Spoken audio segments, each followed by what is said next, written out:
África tradicional, Império Monomotapa, etnia dominante Shona, língua Shona, etnia dominada os Tavaras, grandes caçadores de elefantes. O Império Monomotapa teve início em 1430.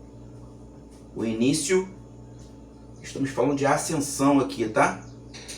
Ele apareceu para o mundo a partir de 1430 e caiu em 1759. Porém, a arqueologia já descobriu que bem antes disso o Império Monomotapa já existia, que por volta do ano 1100, foram erguidas as primeiras construções do Império Monomotapa. E entre 1350 e 1400, as muralhas já estavam todas construídas, com torres que não se aproximavam. Isso é muito interessante, elas não estavam juntas, aglutinadas, certo? Que tinham mais de 4 metros de altura. É entendido atualmente e muito pesquisado que o Grande Zimbábue, certo, foi o maior centro religioso, da África tradicional. E você vai entender o motivo então por eles terem sido tão perseguidos e destruídos pelos portugueses. Então, atenção aos religiosos e aos pesquisadores de religiões de matriz africana, principalmente aqui no Brasil. Aqui, na África tradicional, no Império Monomotapa, dos Shona e dos Tavaras, erguido em 1430, ou seja, teve ascensão em 1430, queda em 1759, atual Moçambique e Zimbábue, certo? Aqui foi localizado o maior centro religioso da África tradicional. No Planalto, na parte mais alta, onde foram encontrados muralhas e torres, com torres de mais de 4 metros de altura. E várias construções ali estavam que tinham toda uma direção religiosa, ou seja, o culto aos inquices, às divindades, porque eles cultuavam as religiões ancestrais, os Shona e os Tavaras, do antigo Império Monomotapa, atual Moçambique e atual Zimbábue. Bem, mas por que ele começou a ascender apenas em 1430? Por quê? Porque o primeiro rei, ou melhor, o primeiro Mwené, certo? Que ascendeu do século XV, certo? Chamado Ntsimba Mutota.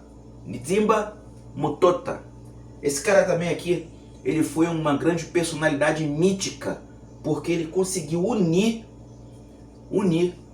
as etnias e construir de fato o Império Monomotapa, certo? Ele foi lá às margens do rio Zimbábue, certo? E fundou a primeira capital chamada Montephora, onde estavam exatamente situados os Tavaras. Ele foi lá, dominou os Tavaras, e os Tavaras passaram a fazer parte do Império Monomotapa, sob a direção, a gestão da etnia Shona. Pegou legal essa visão? Vai me perguntar do que os Shona e os Tavaras viviam, o Império Monomotapa. Aí vamos entrar na bondade dos portugueses, com suas histórias lindas, os Lusíadas, inclusive, de Camões, que cita a cidade, uma cidade do Império Monomotapa. Ele cita nas Lusíadas, certo? A cidade de Sofala, a cidade de Sofala, a grande conquista portuguesa da cidade de Sofala. Acontece que nessa busca pelas Índias, né, a famosa busca pelas Índias, para que fosse alcançado Calicut, Vasco da Gama, ou melhor, antes do Vasco da Gama, Sancho de Tovar chegou lá no Império Monomotapa, certo? Depois dele veio Vasco da Gama. Primeiro, Sancho de Tovar. Depois, Vasco da Gama, certo? Passou por lá, ficou maravilhado, certo? Com a economia, ficou maravilhado com as técnicas de agricultura, ficou maravilhado com a técnica de pecuária que eles não conheciam ainda, certo? E resolveu invadir.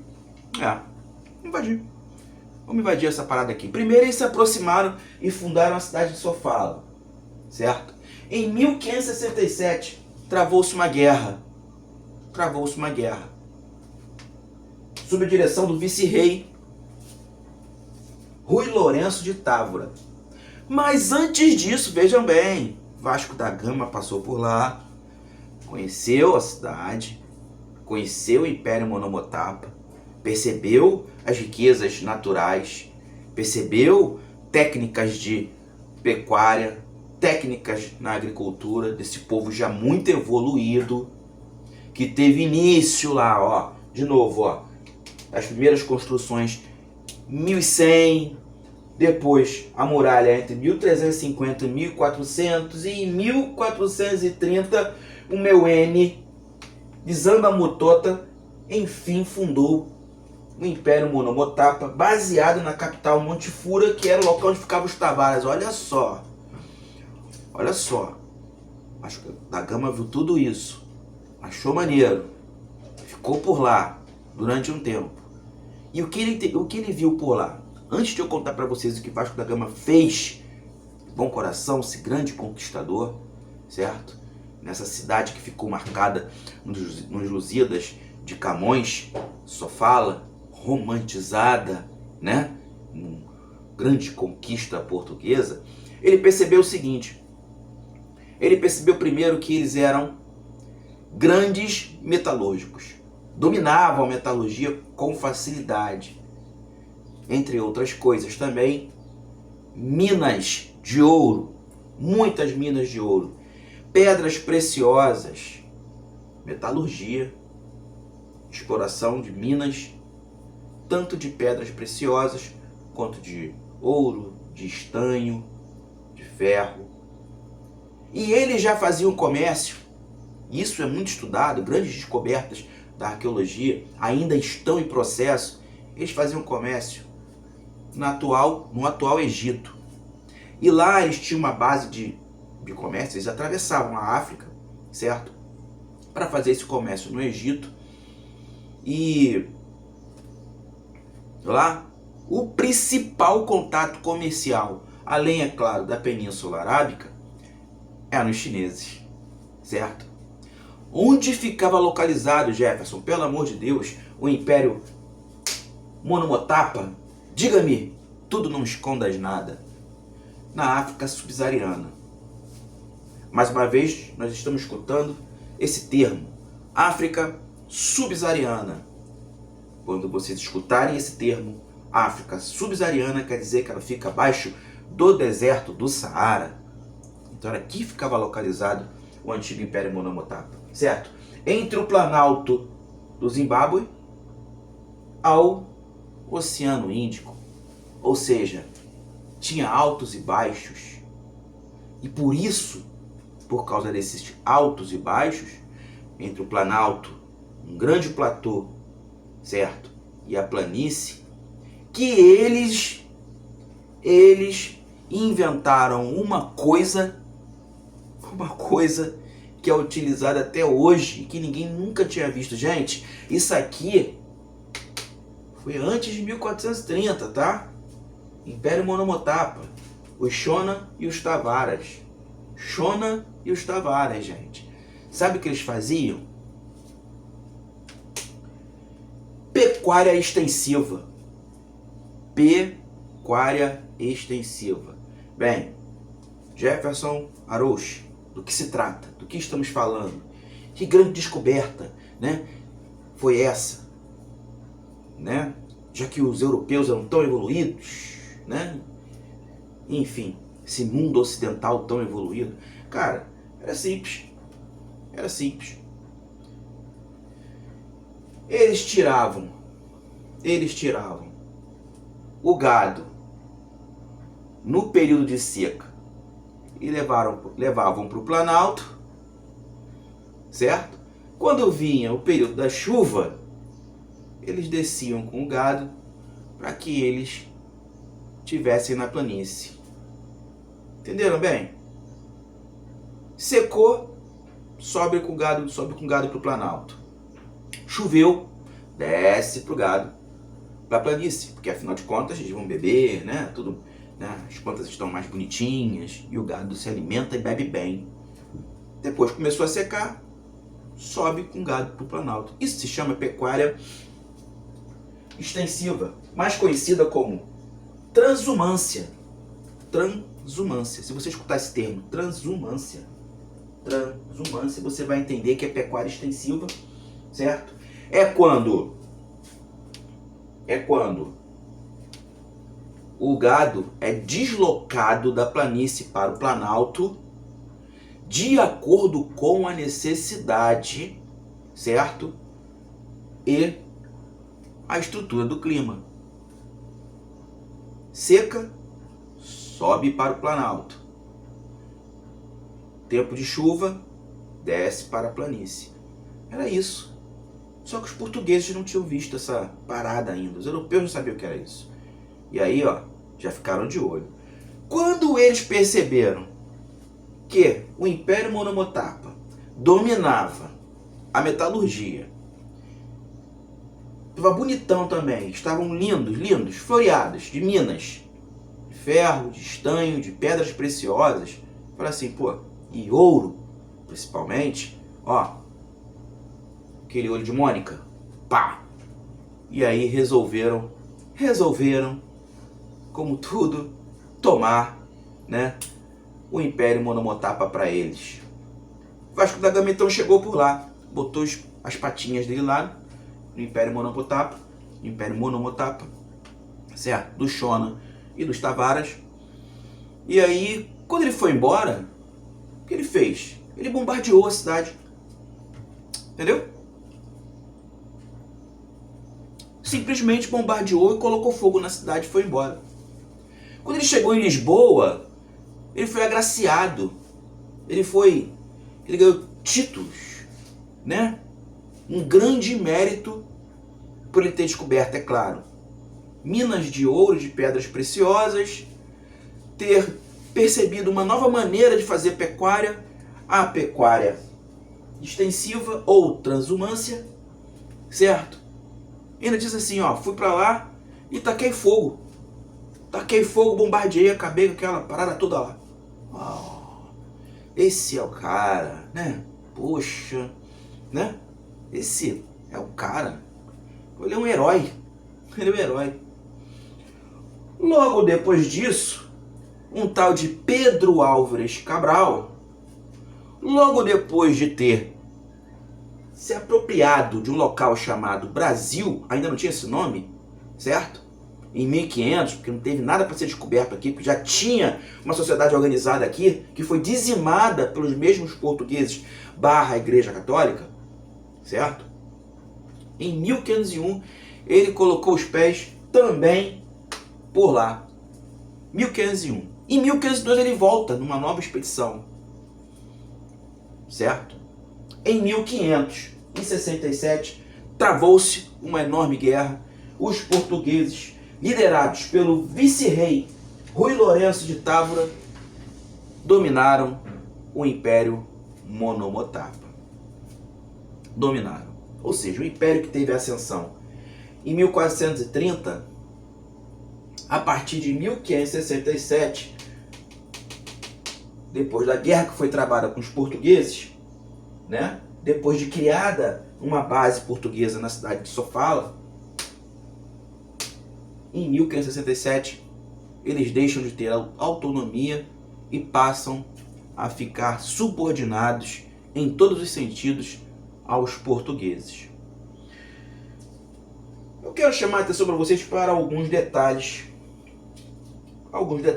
bem leves. Você vai perceber que a dominação portuguesa, já que foram os primeiros a colocar os pés em território africano, assim como todos os demais europeus que foram chegando, né? Ela teve sempre duas bases bem fixadas. A primeira base, eles se aproximavam. Foi o que Vasco da Gama também fez, tá? Lembrando que o primeiro português a colocar os pés lá no antigo Império Monomotapa foi Sancho de Tobar, certo? Foi o primeiro a colocar os pés, primeiro explorador português. Depois veio Vasco da Gama. Vasco da Gama já veio numa ideia de trocar, né? Vamos trocar, porque essa era a maneira que os africanos, né, tinham de fazer comércio. Assim eles faziam comércio. Não tinha uma moeda, né? Em alguns locais, por exemplo, da África, como por exemplo no antigo Reino Urubá, você tinha os búzios, né? Funcionava de certa forma como uma moeda, certo? Mas aqui ainda não. Aqui não, isso não era algo completo pela África tradicional inteira, de longe. Cada localidade, cada império, cada reino tinha os seus bens de prestígio, né? Aqui nós estamos falando, mais uma vez, dos bantus, tá? Essa nomenclatura, os bantus. Aqui, né, a língua Shona faz parte do proto-banto. É uma das 3.000 raízes do proto-banto que criou as línguas bantas, de fato. Enfim, nós tínhamos para cada reino uma tradição específica, para cada reino bens de prestígio. Em alguns locais o sal, em outros locais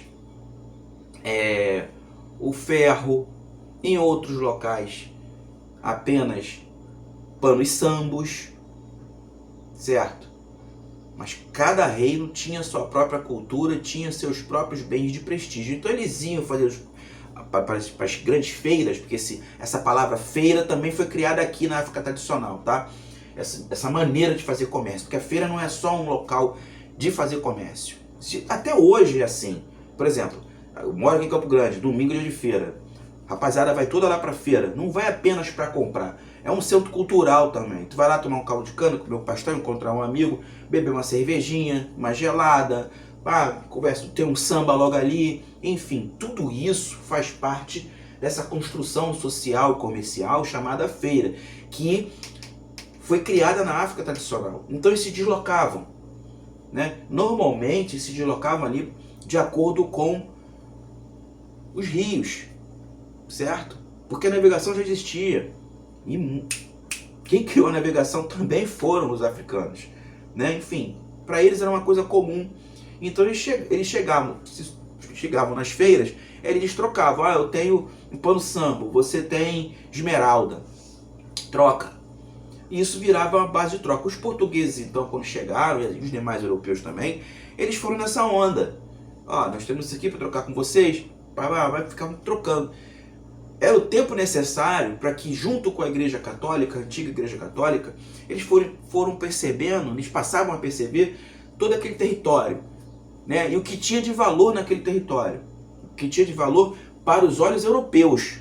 E ali eles passavam a fazer em princípio, uma relação de amizade, depois faziam uma base, e dessa base, uma fortaleza, que tinha o objetivo de dominar de vez aquela localidade, aquele reino, aquele império. E não foi diferente na África inteira. Não foi diferente. Portanto, tudo começou com uma suposta relação de amizade, uma suposta relação de troca comercial e acabou com imposição econômica, imposição cultural e imposição religiosa, certo?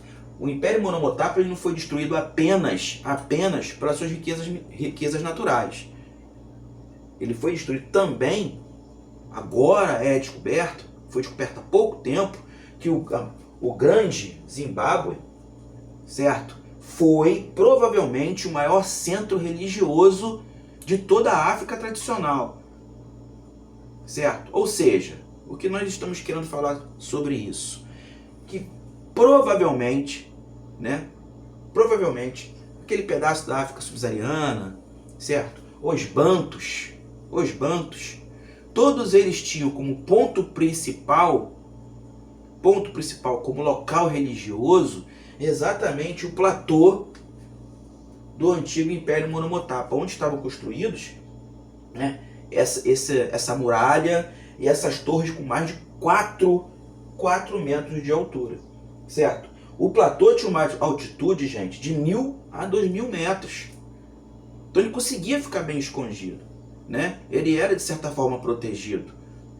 E grandes construções foram erguidas lá, sem nada que juntasse uma construção de pedra na outra, né? Uma coisa incrível. Ou seja,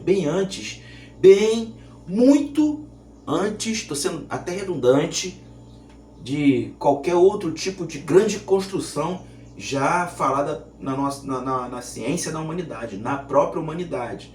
Aqui ainda existe um berço que não foi totalmente descoberto, na região do Grande Zimbábue, um grande berço religioso. Mas os europeus descobriram isso antes de todos nós. Os portugueses descobriram isso em suas expedições, em sua dominação ao território africano.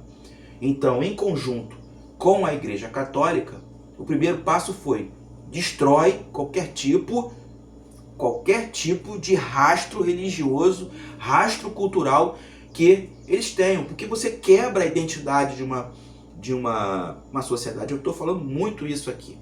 O primeiro passo para você destruir a identidade de uma sociedade e, portanto, a sua organização, é você quebrar toda a sua construção religiosa, toda a sua construção cultural. Consequentemente, vem a destruição da construção econômica, da construção política, desorganização política, algo que até hoje a África vem tentando reconstruir, reerguer, né? Tudo que foi destruído e que teve passo inicial por aqui. Então, Vasco da Gama não foi um herói. Esse cara que morreu de malária, se eu não me engano, ele não foi um herói. Ele destruiu uma cidade e ainda foi condecorado quando chegou em Lisboa, certo? Pedro Álvares Cabral também não foi um herói. Também ele tinha um objetivo. Ele não descobriu nada, porque tanto na África quanto no Brasil, certo? A sociedade já era organizada. Tinham indivíduos, portanto, uma sociedade organizada, com sua cultura, com a sua religião, que foi totalmente desestruturada, desconstruída, totalmente dizimada. Então foram criados vários heróis. Lusíadas conta toda essa passagem aqui de maneira romântica, mas você vê, a cidade de Sofala não teve nada de romantismo, e sim uma destruição, certo? Que acabou com um dos maiores impérios da África tradicional, o Império Monomotapa, tá? Da etnia Shona, da língua Shona, início 1430, início ascensão. A queda de fato em 1759. Praticamente quase todos os reinos e impérios dominados pelos europeus passam a modificar, passam a mudar a nomenclatura, estrutura, a partir da Conferência de Berlim, que teve término em 26 de fevereiro de 1885. A partir daí, com a grande ideia, né, do Otto von Bismarck, que eu estou falando uma grande ideia, não, debochando, tá? Debochando. Para mim, esse chanceler deu o primeiro passo para a segunda fase da exploração desumana que foi feita na África, tá? Chamada de neocolonialismo. Novo colonialismo, certo? Porque A partir da Conferência de Berlim, 26 de fevereiro de 1865, o dia que terminou, e aí começa a ser explorado de outra forma, né, com os protetorados, né, todo o território africano, vem uma nova fase, baseada e chamada de neocolonialismo. Aqui não tem mais escravidão a partir dessa fase do neocolonialismo. A escravidão muda de figura, porque aí todos os territórios passam a ser explorados de outra forma, mediante um nome chamado protetorado, que na verdade é uma figura de linguagem para você explorar e para você deteriorar todo o território já sofrido africano. E depois disso vem o panafricanismo, que já é outra história. E nós vamos falar aqui em algum momento, de pouco em pouco. Estamos quase terminando a parte do povo banto, já falamos sobre Nagô, agora povo banto, da África tradicional, para a gente começar uma nova fase. Vejam bem, até agora eu não falei sobre o Congo, certo? O enorme, maior de todos, ele vai ficar por último, certo? Império Monomotapa, não esqueçam desse nome. Shona é etnia, língua Shona, etnia que foi dominada os Tavaras, tá? Grandes caçadores de elefantes. Quando nós falamos sobre caçadores de elefantes, nós vamos remeter ao quê? Ao marfim, que não era algo muito explorado pelos próprios africanos. Não tinha uma base comercial muito grande, mas com a chegada dos europeus, dos portugueses, o marfim passa a ser muito explorado. E poucas etnias, os Vili, os Shona, por exemplo, tinham essa técnica de conseguir extrair, né, o marfim pela caça do próprio animal, certo? E o que sustentou a economia de Portugal durante muitos e muitos anos, a sustentabilidade dele se manteve exatamente na escravidão e também no marfim. Eles dominavam o comércio do marfim em toda a Europa, porque era extraído daqui, ó, daquilo que eles exploravam aqui na África da maneira mais cruel possível. Não houve heroísmo aqui. Não houve. Basicamente, toda a história que nós aprendemos, a história das grandes conquistas da Europa Ocidental, todas essas conquistas foram baseadas em cima de sangue, de exploração e, incrivelmente, se tornaram fatos heróicos nos bancos escolares. Mas a verdade não foi essa. Muitos heróis não tinham nada de heroísmo. E é isso que a gente vem tentando mostrar diante de várias pesquisas e diante de várias interpretações daquilo que já foi contado, mas está sendo contado agora de outra história, de outra forma. O nome disso é reconstrução da nossa identidade, reconstrução da verdadeira história, certo? Eu sou Jefferson Arouche, um barco remando contra a maré.